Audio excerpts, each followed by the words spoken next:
What's up, everybody? Welcome to the Inside D3 show. I'm your host, Morgan Cheatham, back with a brand new intro for you guys. If you're one of our new viewers, then thank you for checking us out for the first time. If you're one of our day one viewers, then we appreciate you for sticking around since the beginning. So before we get started today, make sure you check us out on our website, InsideD3.com. Follow us on our Instagram and Twitter at D3Inside. Subscribe to our YouTube channel, Inside D3 Athletics, where you can find all of our episodes as well. If you happen to be on the go and can't watch our videos, you can listen to our podcasts on iTunes, Spotify, and Anchor. Also, be sure to check out the Mascot of the Week with Sam and any news that might drop in the meantime as well. And we got some good stuff planned for you guys for this summer, so we're definitely looking forward to that as well. But yeah, that's all I got for you guys, so hopefully you enjoy the show. Today we have Kiana Verdugo joining us. She is the Assistant Athletic Director of Operations and Compliance at Alma College of the MIAA in Michigan. So Kiana, thank you for coming on, and how are you today? Thanks for having me. I'm doing well. All right, perfect. So let's just go right into it. So tell me a little bit about you, talk about college, talk about, the position that you have right now, some previous positions in athletics. And, I know you used to throw too, so I want to know about that too. Yeah, so I was born and raised in Arizona, in the Tucson area. And when I was looking for a place to go to college, I knew I didn't necessarily want to stay in Arizona. I wanted to branch out a little bit because when else in your life can you move across the country? And if you really don't like it, you can head back home. So I went to Hamline University in St. Paul, Minnesota. And like you said, I was a track and field student athlete, and I specialized in the weight and hammer throw, which was a lot of fun. And while I was at Hamline, being from out of state and in a state that I had never visited prior, I really was trying to find kind of my new identity and what I was really interested in. So I got involved in everything imaginable when I was at Hamline. I was a new student mentor for incoming first-year students. I was in SAAC. I was in our student government. I volunteered. I had a lot of different capacities at the elementary school directly across the street. So I was really looking for ways to just get involved and really embrace my new community that I was in. And while I was doing that, I was going to school for secondary education in English. I thought, I'm going to be a high school English teacher. Maybe I'll coach some track. We'll see how it goes. But a really big turning point for me was I actually was able to attend the Division III Student Immersion Program in Nashville, Tennessee, my junior year. And after that, I was sold. I was like, still in the realm of education, but I get to combine my passion of athletics while I'm doing it. So the second I came back from that trip, I was like, okay, what's my new game plan? What do I need to do? And my athletic director at my alma mater was actually my uncle. So although he's a great mentor for me, I knew that I wanted to kind of get a different perspective than someone I'm related to and kind of how to navigate the field. So I reached out to the SWA and Associate Athletic Director at the University of St. Thomas, which is up the street. And they were planning the St. John, St. Thomas football game at Target Field, which is a baseball field. And it was a huge undertaking that eventually had set the Division III attendance record. So that was, again, one of those moments I was like, this is for sure what I want to do. What do I need to do next? And so when I graduated from Hamline, I wanted to stay in the conference because I love the Minnesota Intercollegiate Athletic Conference. So I was able to get an internship there. During that time, I also was appointed to the Division III National SAAC. So it was kind of a unique experience that I was actually predominantly serving postgraduately while also working in the field. So that was kind of a unique perspective that I was able to have. And then from there, I went to the NCAA in the postgraduate internship program in Division III Governance. So I went through it kind of fast, but that's a brief summary of me. That's awesome. I love it. So let's talk a little bit about this position that you're in right now. I know you just got the position, so congratulations on that. But, tell us first, how did you land the position? And, what do you think your role is going to be when you get there? Yeah, Or it's if you're kind of not already sudden. there. Yeah, so I've been on the job for almost exactly a month, and it's been a unique experience because I'm still working remotely. And so kind of learning the ropes as it is. But how I actually found out about the position's kind of funny. Part of the internship program, they were looking for volunteers to do kind of mock interviews for the Division III Pathways participants, which is a program that's for senior level administrators that are kind of looking to take that next step in their career. And so I was doing the mock interviews, and my current boss and AD, Sarah Deering, was in the program, and she had just been appointed the AD at Alma. And so she was more so looking at like job descriptions to replace her previous role. And I was just listening to her talk about the institution, and I was like, wow, like I actually think that's somewhere I might want to be. And then I could just tell right away, was a really dynamic leader who cared a lot about the professional development of her staff. And that's something that I knew right away I was looking for, is because there's been so many people to invest in me that I wanted to continue to have a supervisor who would push me to grow professionally. And so I kind of knew that she was going to be posting a job just from that discussion. And so when it posted, I was like, I have to throw my name in the hat and see what happens. And I'm really glad I did. So far, it's been a great experience, and the people I work with are amazing. How is it now? Like, is it weird kind of starting off a position and not really being like right there in person? Is it weird kind of working remotely for right now? It is, but we do a lot of Zoom meetings. And right when I started, we did some like staff Zoom happy hours. So I still get to kind of interact with my team at a more casual level. But it is definitely interesting to only interact virtually. But it's kind of building the anticipation even more that when we do get to go back on campus, I'm even more excited to get to work with the people that I'm surrounded by. Yeah, yeah. So let's talk a little bit about those involvements that you talked about a little bit in our intro. So I want to know, being in all of those different positions through athletics. You were on the nationals, part of the national level on D3. You were interning with the Colts, I read, for a little bit, and you were part of the MEAC as well. So what are some things that you've learned from being all over the place like that?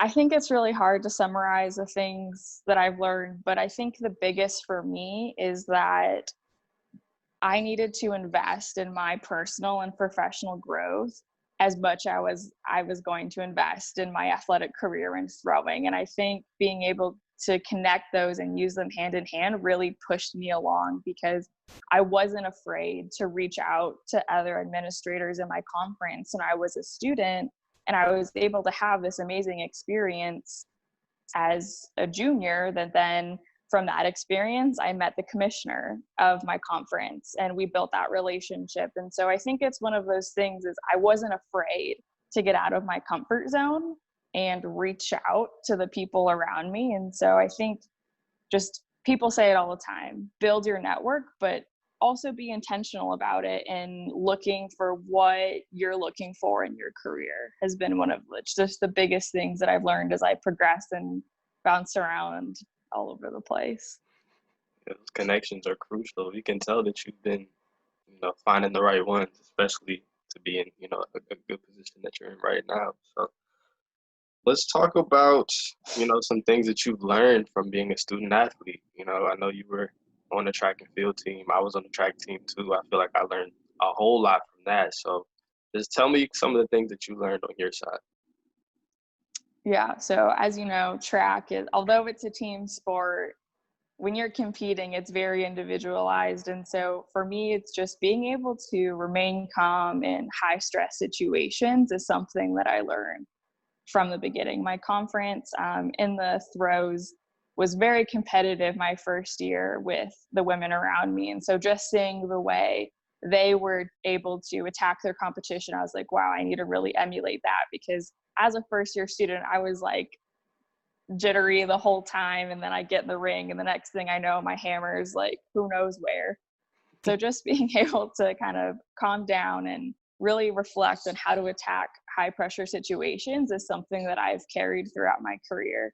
I mean, working at the MIAC, it's a very small staff. And so when there's multiple championships going on, finding out what my role is, executing it. And as you can imagine, working at the NCAA is a very high stress high desire for accuracy place to work. And so that was a really stressful time. So just being able to remain calm, I think, has been one of the biggest things that I've learned from being a student athlete, but also just like communication and the ability to be empathetic towards others. As you know, track is a very friendly sport.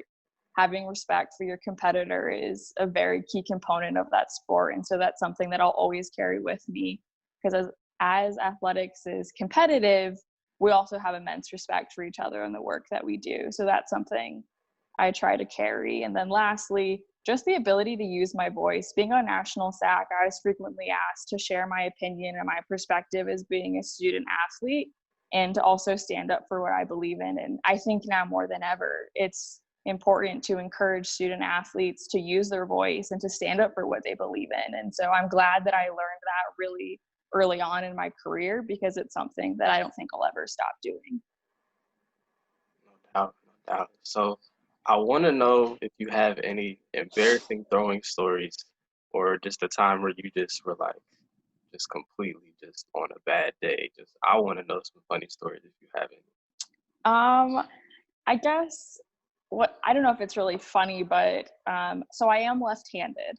And as you can imagine, throwing the hammer, switching the cages, it's a little bit different. So there's been some times where I've completely thrown my hammer into the opposing sector, which happens to be where spectators sit. And it's like that moment of just immense fear that washes over yourself and all of the spectators. And so that's happened more than once. And then I awkwardly kind of jog through the crowd, apologizing for throwing a object at a really high velocity their way. But there's so many of them. That area is so scary to me. I always like, usually you'll hear like if somebody happens to hit the cage or something, and like my heart will just drop. Like, I don't know why, but I just get so scared. So I credit you for keeping everybody safe. Definitely. Yeah, I mean, it's only embarrassing when it lands and you're like, I am so sorry. Just ignore that. So I want to ask you a question about what made you choose Division III in particular. You've been through it, all across the board. So, what drew you to that?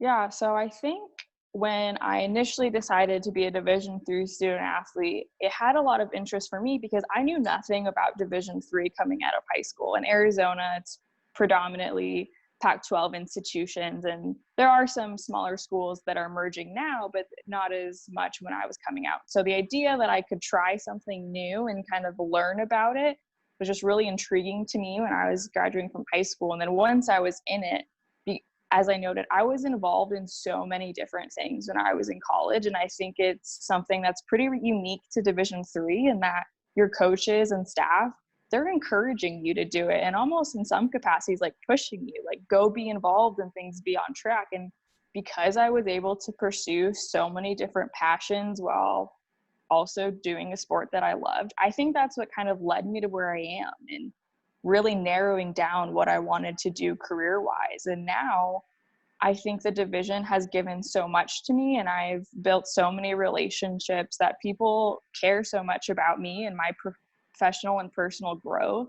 that I don't think I'm ready to leave this community that I've built, and to be surrounded by so many amazing leaders that when they say they put student athletes first, they really mean it. And I see it every day. And so I want to be a part of that. And that's just the simplest thing, is there's just so many amazing people that have served as great role models for me, that I hope that I can one day do that for student athletes coming up, for just even if it's a fraction of the amount of people that have really poured into me. I think you're going to do great anyway, so don't even worry about that. So the last question I got for you is, what have you been doing to keep yourself busy during this quarantine? A lot of people have some crazy answers, so let's see how normal you are. I don't have anything crazy. I've been watching a lot of shows on Netflix, Hulu, etc. I've been trying to read a lot, because when I was working in the office, I never had time to read. So I'm trying to read more. And then being cooped up, I was going kind of stir crazy. So I've been starting to go on walks, and I obviously just moved. So I'm just kind of exploring my new town, and yeah, so nothing too crazy. Okay, so what are some of the books and shows that you've been working on right now? So I just finished Ozarks, which was pretty good. My mom kind of made me watch it, so I finally caved and watched it this week. Let's see. For books, I'm reading Braving, I think it's called Braving the Wilderness by Brene Brown. And then I'm reading The First 90 Days, which was actually recommended on like a professional development Zoom call that I was on earlier this month about just some things you should do in your first 90 days. And so that's kind of where I am. So it's a good read. Well, Kiana, that's all I have for you today. Thank you for coming on and talking with us. We definitely appreciate it, and we wish you the best coming up this year. All right. Thank you. Thanks for having me. So that does it for another episode of the Inside D3 Show. Thank you guys again for checking in. Stay tuned for more episodes. We drop them every Wednesday on all of our platforms. Also, stay connected on all of our platforms for any stories that might drop during the week as well. And also stay locked in for the Mascot of the Week with Sam V. Rock right after this, and you do not want to miss that. So, once again, I'm Morgan Cheatham. This is the Inside D3 Show, and we are signing off.